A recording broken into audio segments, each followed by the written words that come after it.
You want to be a high performer.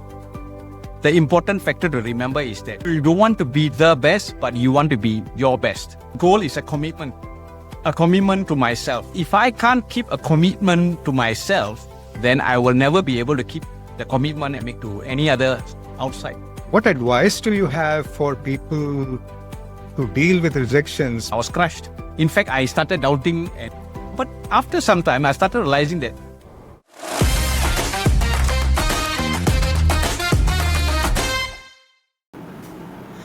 Welcome to the Persuader podcast.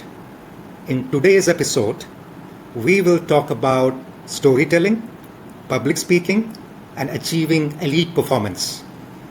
Please join me in welcoming Singapore's very own top performer, Sakthi. Thank you, Manish, and it's an honor to be in your show. No, it's my pleasure. So let me straight away jump into the show, Sakthi. Our viewers in Singapore, across Asia, all over the world, they would really want to know what inspired you to get into public speaking and coaching related to elite performance. I used to be in the military for more than 12 years. I was a captain. And during my military days, I think one of the important factors that we always thought about is communication, right? As a leader. And so at that moment, I had a lot of opportunities to go up there, to speak to the men, to the whole battalion and so on. I had this love to be up there, to talk to the men. And over time, I realized that it was more than just a skill set. It was an art, because it's not about just speaking, but it was about articulating, and especially, when you want people to take action, to influence them and so on. Especially in my job itself, I had to articulate in such a way that they will take action in terms of military strategies, trainings, and so on. So that was the first taste of the power of going up there and speaking with a crowd.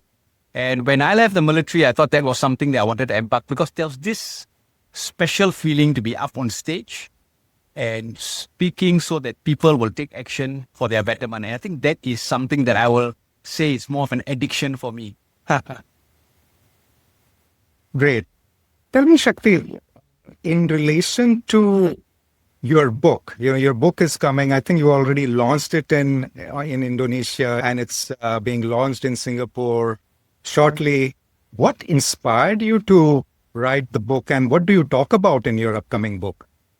I got two daughters, so we speak quite a lot.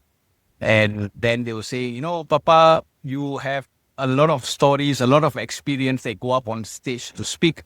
But what happens when you are not here anymore? Does these stories just go away with you? So you should write a book. I mean, that was the initial conversation we had. And initially, I thought that was a great idea. For me, at that moment, was not my priority. But as I was doing more coaching and I was doing public speaking, I realized that there's so much a book can do, because when it's there, people can still read while I'm not present. And the reach will be much better compared to me being able to reach and talk to people individually. And the focus of the book was this strategy called a triple M strategy, where it's mission, mindset, and mastery. Right? It's a framework that I learned during my army days as an airborne ranger. When I transited from military to become an entrepreneur in the financial practice, I was broke. Every business owner will have great aspirations to start a business. But in mine, 8 months after that, I was broke. $7 in my hand. And there was a time when I was in a bookstore with my little girl who was 5 years old, and I was not even able to buy for her a book that cost $7. Now that really hit me hard.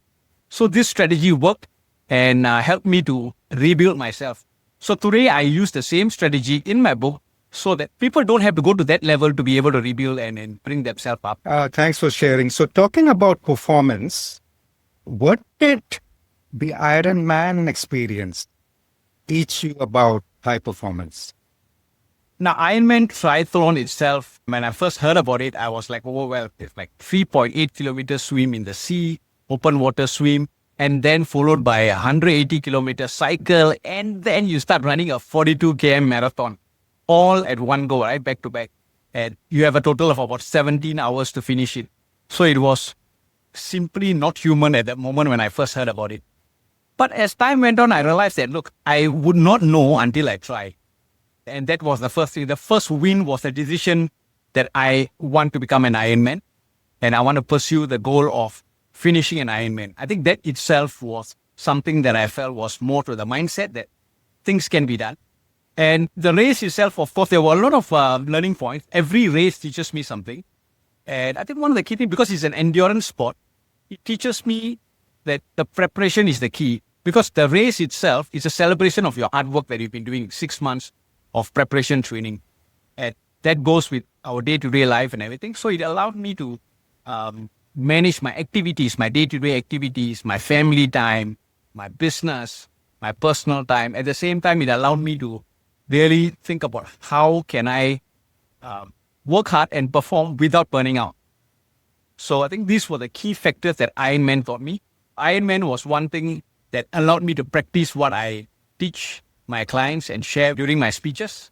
So yeah, it's an awesome experience. And in fact, today I've decided to finish a total of 25 Ironmans. I've done 4. So it's like minimum or average of 2 per year so that I can grow on being an Ironman. I think that's the goal that I set for myself. Thanks for sharing. It's very inspirational. And I like your frame around seeing it as a celebration of all the hard work and the preparation you've done. So the other thing, Sakthi, I wanted to check with you and discuss with you is, a few days back, we were having this conversation and you casually mentioned, when I set a goal, I make sure that I achieve it. So just talk us through, how do you go about, first of all, setting goals and then making sure you achieve them? For me, a goal is a commitment to myself, right? So it starts from me.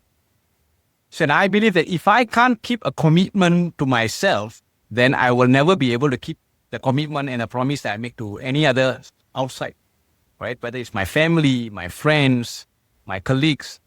So a commitment is something that I take very seriously. And I always make sure that the goal is huge. Because to me, a goal is only worth going for when I'm wowed by it. And it seems like, wow, how am I going to do it? And that excites me. So when I make a goal, I think not about how am I going to achieve it, but I think about, can I commit to this goal? No matter how hard. Ironman, for an example, it's a huge goal. And I know I'll do it, just a matter of how long I'll take. But can I commit the time? Will I be committed to the goal? So the moment the answer was yes, I'll do anything possible to achieve the goal, then yes, that's my goal. Let's go for it. So that's the key thing. So the thought process will be the commitment for the goal, the time that I will have for the goal, and how important that goal is. So using Ironman as an example again, it was good because as a professional speaker who speaks about elite performance, Ironman race not only helps me in terms of my health and my wellness, but it actually reinforces the point that I talk to my clients. So it's a win-win situation for me. So all the more I decided I'll do that. So yeah, it's all about making a commitment to ourselves, a promise to ourselves. And that's why I say that when I make a goal, I'll make sure I'll achieve it. Interesting. So Sakthi, let's say if somebody comes to you, they're struggling with high performance, what would be your one piece of advice to them in relation to they achieving the goals which they have set for themselves? One important factor that I always tell them, that you have a big goal and you want to be a high performer. The important factor to remember is that you don't want to be the best, but you want to be your best, right? So in that phase, what happens is that you reduce a lot of pressure of performance. Because a lot of times high performance has this pressure of expectation on them. So straight away take it away, because it's about competing with yourself, because you want to be your best, right? And even if you think that your level of expertise is not so much, at that moment with that resource, with that level of standards you have, can you do to your optimum best? So it becomes a case where the pressure is off, that you have others' expectation on you and so on. And the next thing that I always tell them is, why is achieving that goal important to you? Your purpose, right? So once it becomes a purpose-driven goal, then things change. drastically, right? You see challenges, you will find your way. So I think these are key things. Great advice. So I want to shift gears a bit now. You're also a sought after public speaker. You speak all across Asia.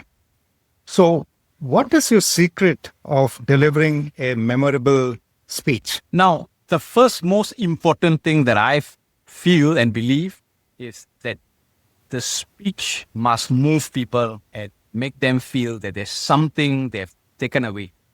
That's the whole reason why I'm on stage, right? It's not about just being on the spotlight. It's not about a moment of vanity, but it's about moving people from where they are. So I think one of the key things that I focus on is when they walk out of the session from my speech, is there a shift in their mindset? So when I prepare my speech, I think about how can I add value to them. I feel that speaking is not about just education, but it's about entertainment and education. So I call it as edutainment, right? I would like to teach them, share things, but at the same time in a very entertaining way, where, it's through stories, it's through humor. So you pick up things, but at the same time, you feel that you are entertaining yourself, you are laughing away and everything. So this is the two things that I always try to incorporate within my speech. Get them to move and take away a big value that they can use. And at the same time, be entertained during my speech, be on the edge of their seats. So, educate as well as entertain. Yes. So, Sakthi, what's your most memorable story which you ever delivered up till now? The most memorable story was about my father, where I used to say that I was a young boy in my secondary school, in my poly days, where I was just going with the flow, no goals. And in fact, I was just shying away from all the spotlight because he was a very strict man. So I didn't want to get into trouble. So the best way is to, just stay low profile. He called me a borderline son because my grades in school were borderline. I was never, in any major sports teams and so on. So he told me that the best thing I should do is start a career defending the borderlines of Singapore. But that was the moment I realized that it's a story that allowed me to understand that because he challenged me, I was able to get out of that comfort zone and be what I am today. So this is a story that I always share. And there are a lot of learning points, right? First of all, people who come to you and if you think they are being mean to you, but sometimes it doesn't mean they are mean to you, but sometimes they are doing good for us. Tough love, right? They call it. So this is one story that I always share because I think this is what made me what I am today. And this is something that made me discover that my true potential is more than what I actually thought I was or I had. So, Sakthi, one speech I saw of yours, it became viral, and I think it was called the Ip Man. Can you share a bit more about how you crafted the story? It's the same story, the borderline story. In those days, my father, he was like Ip Man, a Wing Chun Kung Fu master, right? He was a very strict man. So the only reason why I always stayed low profile because, he was so fast that I could feel the pain before I knew that he actually hit me. So that's why I realized that he was like the Indian version of a Ip Man. I used the term of describing my father to be the Indian Ip Man. And why did that story resonate, you think, with the audience so much? I think first of all, a lot of them knew who Ip Man was, a very famous Kung Fu master, Wing Chun master. There were a lot of movies, right, out there. The character was well known. And when they relate to someone who's very close to our lives, our dad, so it becomes very relatable to people, dad, and then you're talking about this Kung Fu guy. And so I think a lot of the audience felt that it was very relatable. And when this is packaged in a very humorous way, being disciplined, where I got hit whenever I did something wrong, but in a very humorous way, I guess it just clicked. And people just, as I said, got entertained with the way I actually put across the message. And that's where it started. So what I'm hearing, Sakthi, is it's important to talk up and share relatable stories by building local context. Ip Man is very popular in this part of Asia.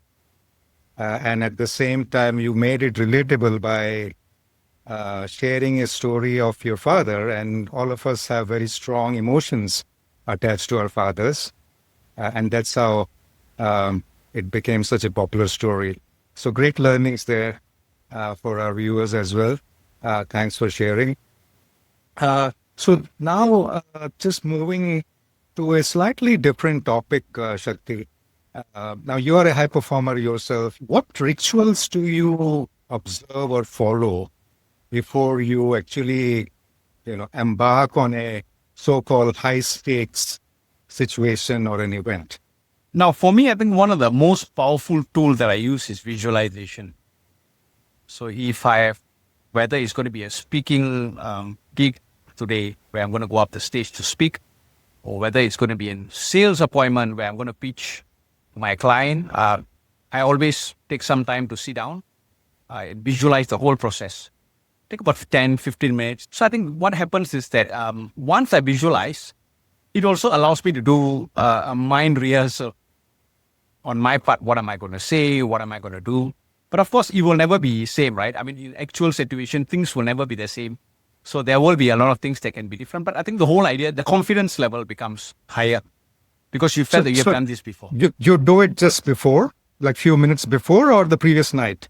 So I will do it once the previous night just to know, to be clear of what's my agenda, what's my objectives, and how I want to go out. But just prior to meeting up, I try to be a bit earlier, even before my speech, about 10 minutes before. Instead of rehearsing what I'm going to say, I'll just close my eyes and just visualize. Like, for example, for speech, when they called out my name, how am I going to walk up? What kind of pace I'm going to be? Or when I come up, take a breather and what's my first word going to be? What's my action going to be? I just go through the feel of going through that. So my mind already is warmed up and primed to say that you are already on the go. So, I'm out of that cold zone and I'm already moving.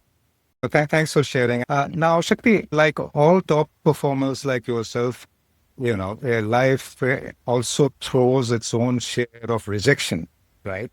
So what advice do you have for people to deal with rejections before they get their first or the second win? In fact, I faced a lot of rejections. My ranger course selection, my first one, when people know me as an airborne ranger, but not many people know that I failed my first ranger course selection itself.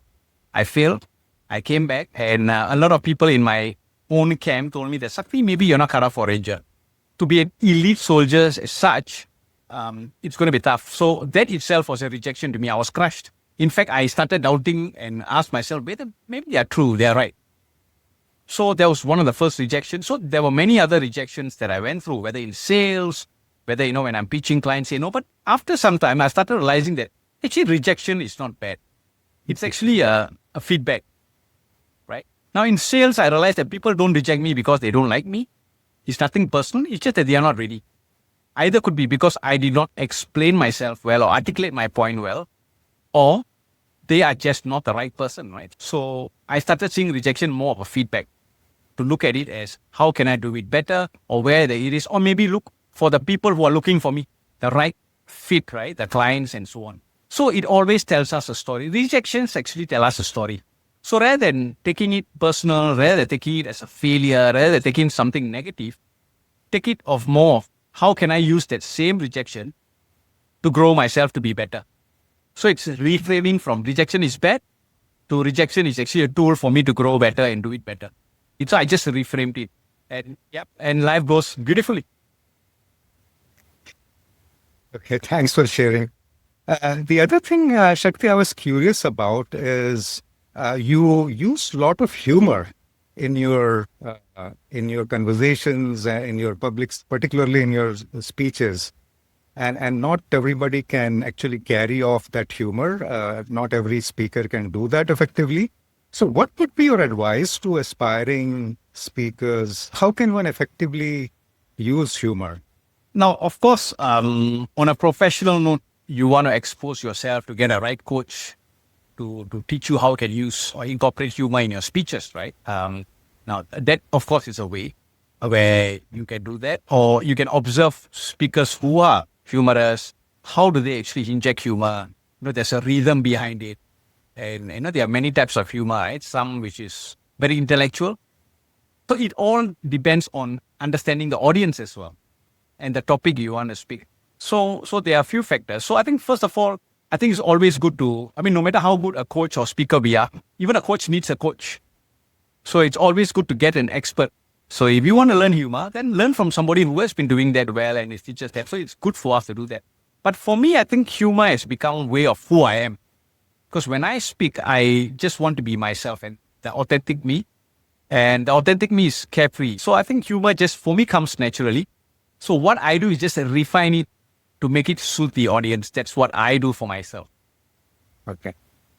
How do you deal with audiences who are just not responsive or very resistant to your message? How do you connect with them when you speak in public? Now, one of the important lessons that I learned becoming a speaker is to connect with the audience even before up on the stage, which means go in earlier. First of all, being a professional speaker, when an organizer calls me up, the first thing we do is to ask them more about the audience. Who are the people coming in? What is their mindset? What is the reason for me to be there in the first place? What is the problem are we trying to solve? Or what is it that we want to achieve? And then I try to find out about the audience, ask more about in terms of, their age group, what is their role and so on. When that is done, as much as possible before going up to speech, I try to come down earlier and if possible, walk around and mingle with the audience, some of them, talk to them, get to know them, be more familiar with them, say hi and everything. So I think that way I warm them up, get to know each other. So when I'm on stage, there are times I had an experience where I was up on stage and I was trying my best and I realized that somehow or other I didn't get the kind of response and the connection that I wanted to have with the audience. So what I did was, that's when I use humor. I decided, okay, let's not push the message too much. Maybe it's not resonating with them. So I took back, I pulled myself out. So sometimes we can't be rigid when we have a script.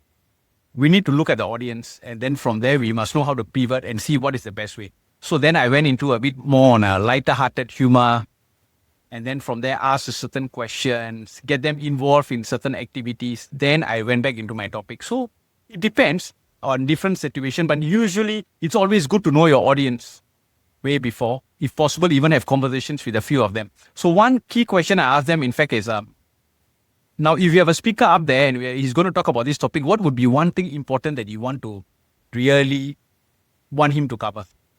So when I ask a few of them and I roughly know what they are looking out for, then if I need to tweak when things didn't go as well for my speech, then I will try to tweak to those topics. That's what I do.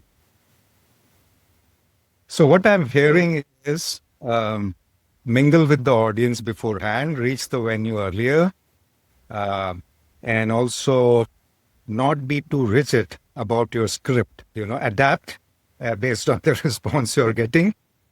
So all great pieces of advice. So coming back to your book, Shakti, what would be 3 reasons somebody should read your book?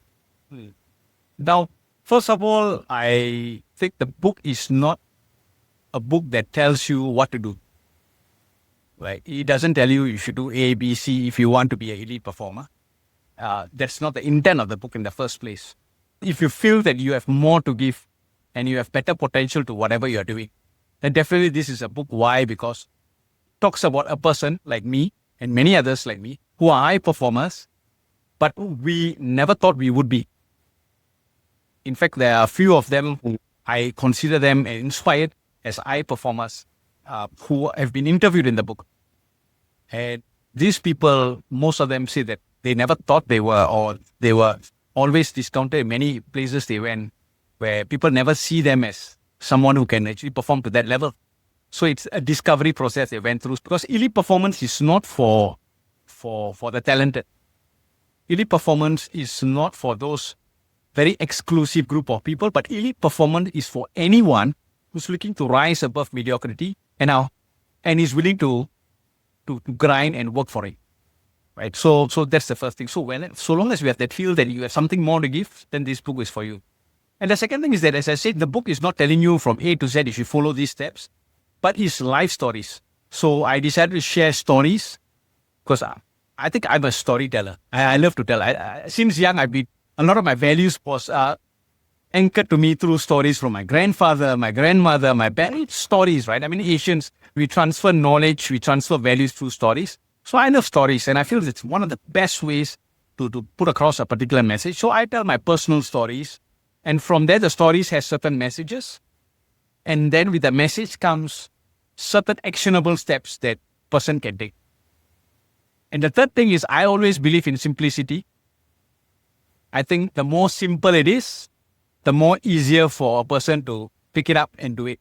So I didn't go into the jargons, I didn't go into the very complex steps. Keep it simple and do it, and it will be effective. Simplicity, stories, rise above mediocrity. Yes. That's great. It's not, the book is not for the talented, but for common people who really want to rise above mediocrity. Great. So as you were talking, I was just thinking about, the stories which I have heard from my grandparents. So I was just curious, Sakthi, what were some one or two memorable stories you heard from your grandparents when you were growing up?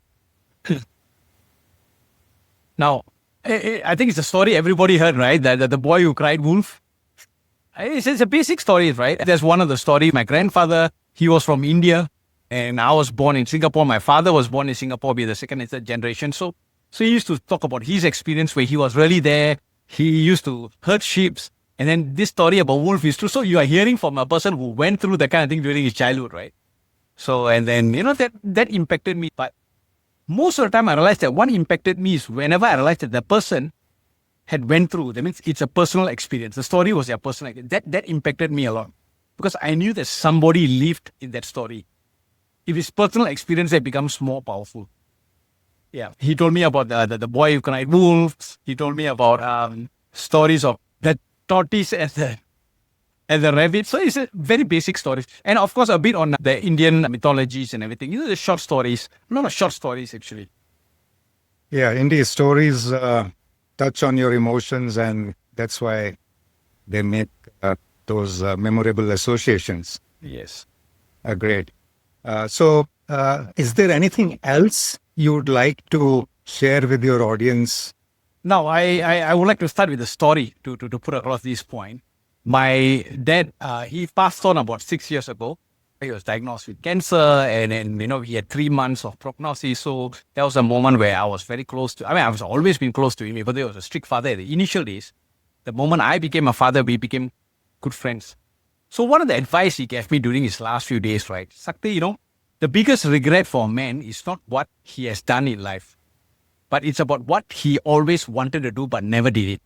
So that advice stick to me a lot, right? So the people out there, if you think you have what it takes, or if there's something that you feel you can give to the world, but you don't know whether you have that talent, whether you have the resources and so on, I strongly believe you should just make that commitment to yourself. Just ask why they will make a difference to you and the people around you, and take the first step. Because the universe will conspire, and you will create opportunities for you to have the right people, the right resources come to you if you take the first step. And no, I'm not a spiritual person, but I always believe that universe works in very mysterious ways. So all you got to do is just take the first step and do it. And I think we are all bestowed upon certain talents within us, certain potential within us, and it's just that we don't see it.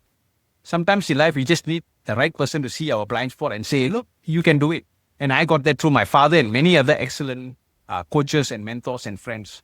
So important is bring that out, because it's not only about achieving and getting the accolades and so on, but it's about making the impact to so many people out there. And the world needs people to come out there and take action. So if you're not doing it for yourself, do it for the people around you and the people that you do not see, but you can make an impact in whatever you do, whether it's speaking, coaching, writing a book, anything. Take the first step, do it, and things will happen.